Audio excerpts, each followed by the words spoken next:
वक्त है अगली स्टोरी का और आपको ये बताने का कि महाकुंभ के शाही स्नान में स्नान का जो नागा साधुओं का पहला अधिकार क्यों होता है अमृत स्नान में, जिसे पहले शाही स्नान कहा जाता था, इसके पीछे क्या कहानी है ये आपको बताएंगे।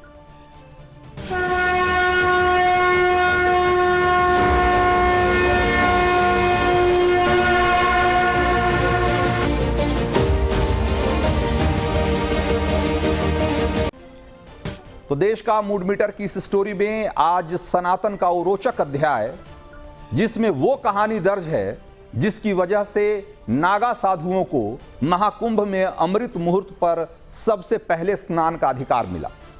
वही अमृत मुहूर्त जिसे महाकुंभ में शाही स्नान कहा जाता रहा है।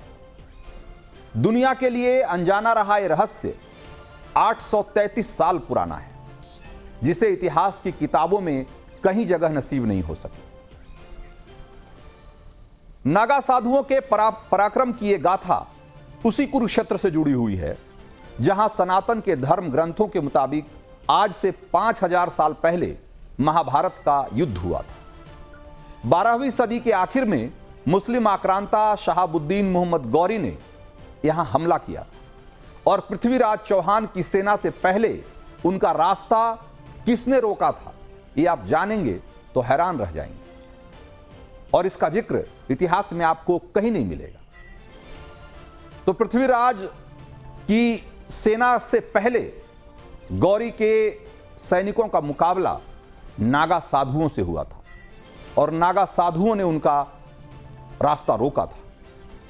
और उस साल था 1191, महीना नवंबर का था।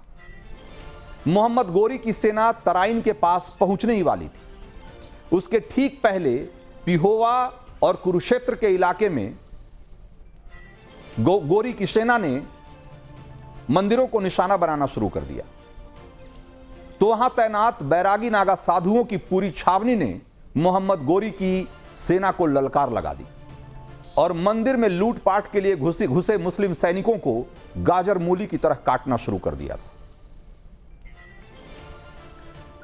तो ये दशनामी नागा साधु थे जिनके लिए धर्म रक्षा सबसे बड़ा संकल्प था और इनके लिए और इस काम के लिए उन्होंने भगवान शंकर के त्रिशूल और मां दुर्गा के अस्त्र तलवार और भाले को अपने शरीर का हिस्सा बना लिया था। एक तरीके से ये दोनों हथियार वो खुद से सिर्फ उतनी देर के लिए ही अलग करते थे जितनी देर वो सोते थे। सुबह स्नान के वक्त से ये दोनों अस्त्र को धारण करते थे और देवताओं की पूजा के साथ साथ इन शस्त्रों को भी देवता मानकर उनकी पूजा करते थे। इसे ध्यान साधना का हिस्सा मानते थे और हर दिन धर्म रक्षा का संकल्प लेते थे। अधर्म के विनाश के लिए और धर्म रक्षा के लिए शस्त्र पूजा की यह परंपरा 6ठी शताब्दी में आदि शंकराचार्य ने नागा साधुओं के लिए तय की थी, जिसे आज भी नागा साधु बिना नागा किए हर रोज निभाते हैं। तो आज से 833 साल पहले 12 नवंबर की उस शाम नागा साधु मोहम्मद गोरी की सेना से तब तक लड़ते रहे जब तक पृथ्वीराज की सेना वहां नहीं पहुंच गई। और इसी के अगले दिन यानी 13 नवंबर 1191 को हुआ तराइन का पहला युद्ध। पृथ्वीराज की सेना ने मोहम्मद गोरी की सेना पर ऐसा हमला बोला कि गोरी को जान के लाले पड़ गए। मोहम्मद गोरी शायद उसी दिन मारा जाता अगर उसका गुलाम कुतुबुद्दीन ऐबक उसे युद्ध क्षेत्र से बाहर नहीं निकाल ले जाता। तो कुरुक्षेत्र से 25 किलोमीटर दूर हुए इस तराइन के पहले युद्ध पर चंद्रवरदाई ने पृथ्वीराज रासो लिखी थी और पृथ्वीराज का यश, उनकी कीर्ति पूरे भारत में फैल गई। और नागा साधुओं को वीरता के बदले क्या मिला? उनको वीर इस महान शौर्य के लिए महाकुंभ में शुभ मुहूर्त पर सबसे पहले स्नान का अधिकार मिला। 1192 में जनवरी से मार्च तक प्रयागराज में महाकुंभ होना था और नागा साधुओं को उस कुंभ में सबसे पहले डुबकी लगाने की इजाजत मिली। और इस तरीके से नागा साधुओं ने अपनी वीरता, अपने साहस और अपने बलिदान के जरिए इस अधिकार को हासिल किया कि वो महाकुंभ के मौके पे सबसे शुभ मुहूर्त में पहला अमृत स्नान करें, जिसे कि पहले शाही स्नान कहा जाता रहा है। यह सिलसिला इतिहास के पन्नों में दर्ज होता, लेकिन तराई की दूसरी लड़ाई ने मौका एक तरीके से छीन लिया। मोहम्मद गोरी के हाथों छल से हुई पृथ्वीराज चौहान की हार के बाद एक तरीके से पूरा इतिहास उसी के इर्द गिर्द सिमट कर रह गया।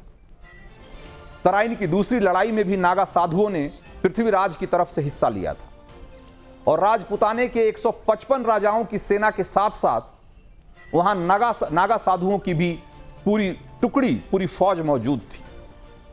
और युद्ध के मैदान में उन्होंने भी अपनी धार्मिक परंपरा का पालन किया एक तरीके से। और वो परंपरा क्या थी? वो परंपरा थी धर्म की रक्षा की। तराइन के दूसरे युद्ध में पृथ्वीराज को छल से हराने की बात आपने इतिहास में कहीं जरूर पढ़ी होगी।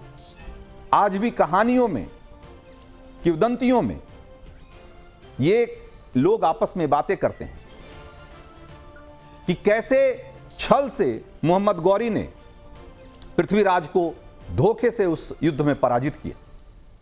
और इसी कहानी के दरमियान नागा फौज का भी थोड़ा सा जिक्र आता है। बताया जाता है कि नागा साधु ब्रह्म मुहूर्त में जगकर अपनी दैनिक पूजा पाठ की प्रक्रिया में लगे हुए थे और उसी वक्त मोहम्मद गोरी की सेना ने एकदम मुंह अंधेरे पृथ्वीराज की सेना पर हमला बोला था। और पृथ्वीराज की फौज जो ये मानकर बैठी थी कि मोहम्मद गोरी की सेना ने हार मान ली है, हार स्वीकार कर ली है और अब वो लौट चुके हैं या लौटने की तरफ उन्होंने कदम बढ़ा दिया है और एक तरीके से रात भर वो जश्न में डूबे हुए थे, इस बात को सच मानकर उन्हें इस बात का अंदाजा नहीं था कि मोहम्मद गौरी की सेना इसी के फिराक में थी। और मुंह अंधेरे उन्होंने जब हमला किया तो पृथ्वीराज की फौज इसके लिए तैयार नहीं थी। तो इस तरीके से 1191 और 1192 में जो तराइन का युद्ध का जब जिक्र होता है तो उसमें दशनामी साधुओं का भी जिक्र आता है। और जो दशनामी साधु हैं उनके ग्रंथों में इस युद्ध को पिहोवा का धर्म युद्ध बताया गया है। पिहोवा के धर्म युद्ध के तौर पर नागा साधुओं के इतिहास में यह बात दर्ज है।